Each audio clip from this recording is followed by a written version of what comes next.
I want to ask your father about a mugging incident. Mugging? My father? Yes.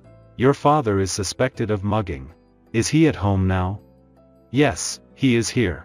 Do you want to see him? The police officer looked puzzled for a moment at my tone, but said, "Please let me see him," so I took the police officer into the house and opened the door.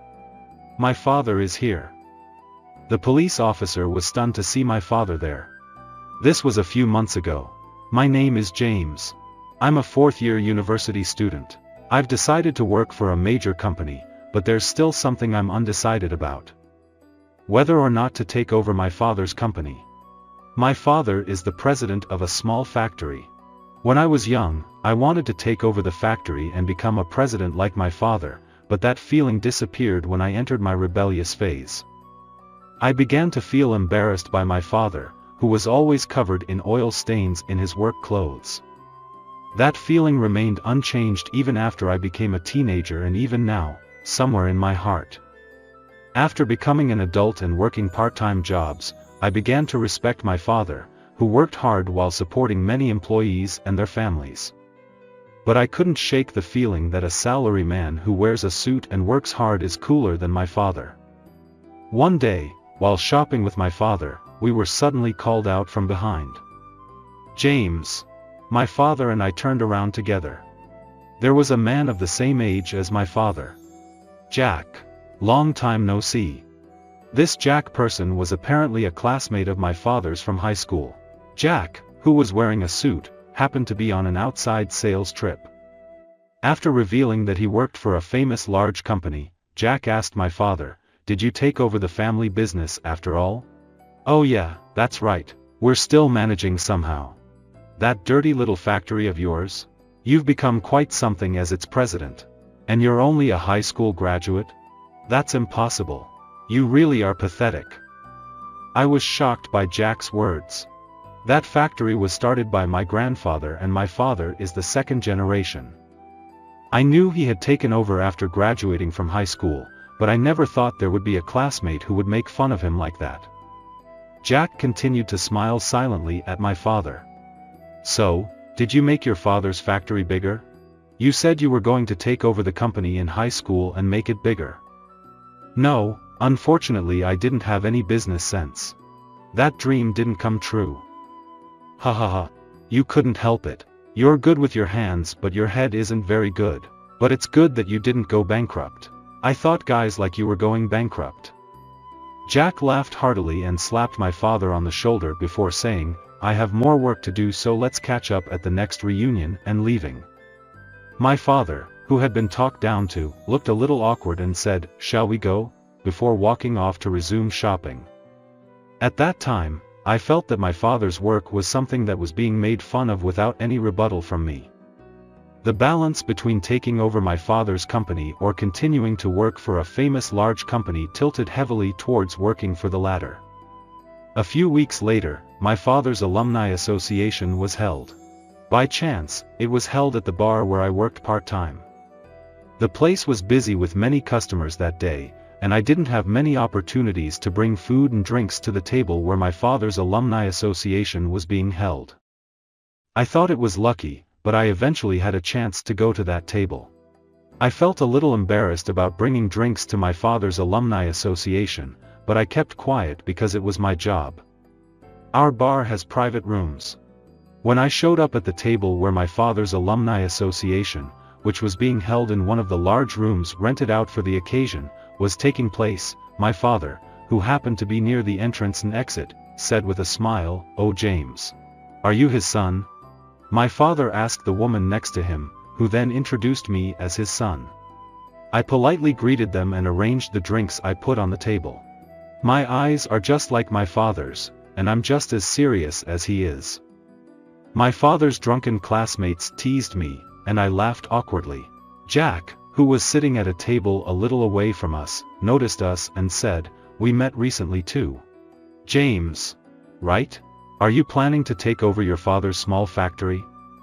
When I answered honestly, "No, I'm still thinking about it," to Jack's question with an alcoholic breath that made me feel disgusted, he shouted loudly, "Stop it. Your father's company is nothing special. James should work for a company like me instead of taking over such a company. Like me. He then began to brag about his career history, but something seemed off. He said he was in sales when we met before, but now he says he's become the head of accounting.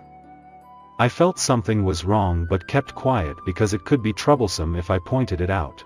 However, my father's mouth became lighter because he was drunk. Has your department changed since we last met? It hasn't been that long since we last met, a few weeks ago. Was it an urgent transfer? Did sales not suit you? Jack's mouth that had been talking so much stopped when he heard my father's words. Jack looked flustered and nodded his head saying, yes. That's right. Sales wasn't for me. As soon as I transferred, I became the head of accounting. That's strange. Didn't that company get absorbed by a foreign company and have its accounting department based overseas? As my father pointed out, the company Jack boasted about had been absorbed by a foreign company. Many people had noticed this but didn't point it out until my father did so. There was a burst of laughter at my father's remark. Hey Jack. What's going on? Are you really the head of accounting even though you were absorbed by another company? Shut up. Can't you see I'm at this party? Jack, who had been laughed at, trembled with regret and said, I'll go home, before leaving with heavy footsteps. The people around him told my father that he hadn't done anything wrong, so Jack must have always been like that. Seeing my father being praised for what he said rather than being laughed at made me happy. Even though he was drunk, my father looked cool when he said what everyone else found hard to say. Half a year has passed since then. I still spend days wondering whether or not to take over my father's company. My confusion has only deepened day by day and honestly don't know what to do. One day while relaxing at home, the intercom rang. Since my mother wasn't there, I went to the entrance. Yes. Hello. You're James. The visitor said so in uniformed clothes. I replied with a stiff voice, yes. Surprised and wondering if I had done something wrong or not when the police officer said, regarding the purse snatching incident, there's something I want to ask your father. Purse snatching? My father? Yes. Your father is suspected of purse snatching. Is your father at home now? Yes, he's here, but do you want to see him? The police officer looked puzzled for a moment at my tone, but said, please let me see him, so I let the police officer into my house and opened the door to the room. My father is here. There was a Buddhist altar and a photograph of my father. I told the police officer that my father had passed away in a traffic accident, which made him freeze in shock. I'm sorry for your loss, said the police officer. I asked him. My father is not the kind of person who would snatch purses. Who suspects my father of being a purse snatcher? I can't tell you that because it's personal information. I'm sorry for bothering you today. After apologizing to me several times, the police officer left. I was confused about who had accused my father of purse snatching, but I soon found out. A few days later, I was working at my father's factory to fill the void left by his absence. My mother is now taking over for my father, but she is already in her 50s and can only help with his work a little bit. To fill my father's void, I was helping out at the factory when Jack came barging in. Take me to your father. Return what he stole. The factory was making quite a bit of noise from its large machines, but Jack shouted with a voice that could not be drowned out by such noise. I was surprised by Jack's voice, but I wasn't the only one. As other employees stopped working and were surprised, I spoke to Jack. My father isn't here. Then at home? Call him out right away. I'm having trouble because your father snatched something from me. I heard a voice from one of the employees saying, purse snatching? Is it our president? But Jack crossed his arms and refused to budge. He kept shouting, give me your father. In response, I asked him. My father is not the kind of person who would snatch purses. Are you sure you're not mistaken? No, it was definitely your father. He must have been jealous of me working for a big company and snatched my bag.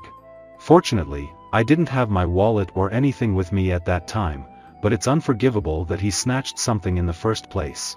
The police are useless, so I came here myself to talk to him. When did this happen exactly? That was, about 2 weeks ago. When Jack answered decisively after hesitating for a moment, the employees began to stir. I guess they were confused by the commotion. When I asked Jack again if it was really 2 weeks ago, he got angry with me for being persistent. He started shouting loudly. "What's going on? You keep asking me over and over again. I said it was 2 weeks ago.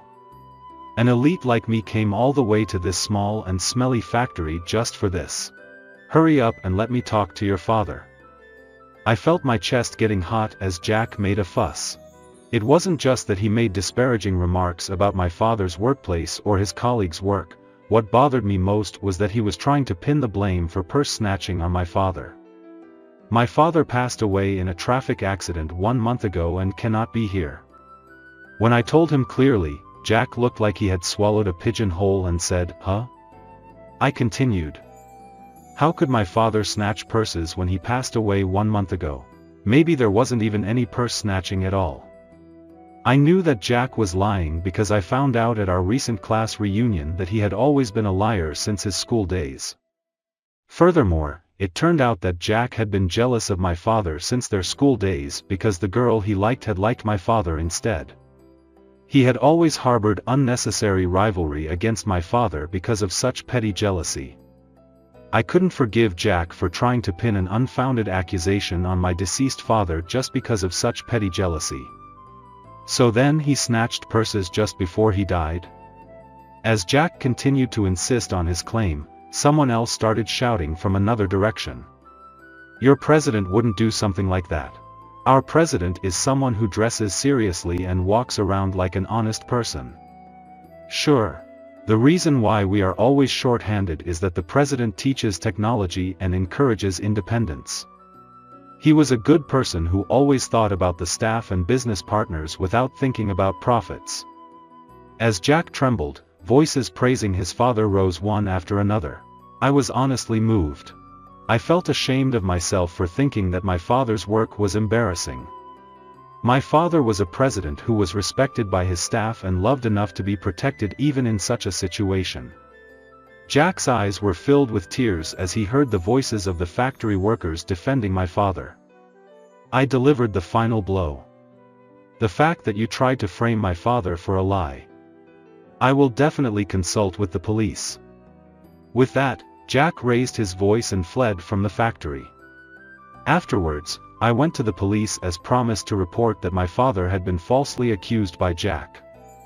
The evidence was a recording of Jack's statement made by one of the staff members who had been thoughtful enough to record the argument at that time. Thanks to this, there was evidence left. The police acted quickly because there was evidence, and Jack was caught in no time. Jack's lie about accusing someone of a crime became his own crime, and he ended up in jail for a while. He had insulted my father while he was alive and tried to frame him even after he died. I felt relieved that he got what he deserved. A few days later, someone claiming to be Jack's wife came to our house with a gift box to apologize to me and my mother. When I asked if it was because of what happened at the reunion that Jack had framed my father, Jack's wife sighed and told me, "Yes, that's right. It seems that he was hurt at the reunion." Actually, Jack was an elite who had been fired from his company. He had been looking for a job but it didn't go well, and that's when he met me and my father. Jack, who was obsessed with being an elite, lied, but when he got drunk, he told inconsistent lies and ended up embarrassing himself. He began to resent my father and decided to frame him. I was disgusted by his ridiculous reason for lying, but it seemed that Jack's wife felt the same way. She told me that she intended to divorce him. Jack apparently had no children, so even if he got out of jail, no one would be waiting for him. After graduating from college, I decided to take over my father's company. One reason was because I was worried about the management of the company since my father had just passed away. Another reason was because I couldn't forget the voices of the staff members who had protected my father when Jack lied about him. I wanted to become a president who is loved and respected by staff members like them. That incident became a turning point for me. Since I belonged to the Faculty of Business Administration, I could manage the part of management that my father wasn't good at, but I had to learn from staff members about technology. The staff members taught me many things saying, if it's for your son, and they also told me many stories about my father. Every time they did so, I realized how great my father was. Dad, you were really cool. I'm ashamed that I didn't realize it while you were alive. I'm really sorry. I spoke to his portrait. After work, I'm covered in oil stains. It's embarrassing now that I used to think this is uncool. This dirt is proof of how hard my father worked. I'll do my best to become a president like you. And I'll definitely make your dream come true. I spoke to his portrait again and felt like my father smiled. I'm going to work hard from now on to become a president like him. I want to fulfill my father's dream of expanding the town factory that has been passed down since my grandfather's generation.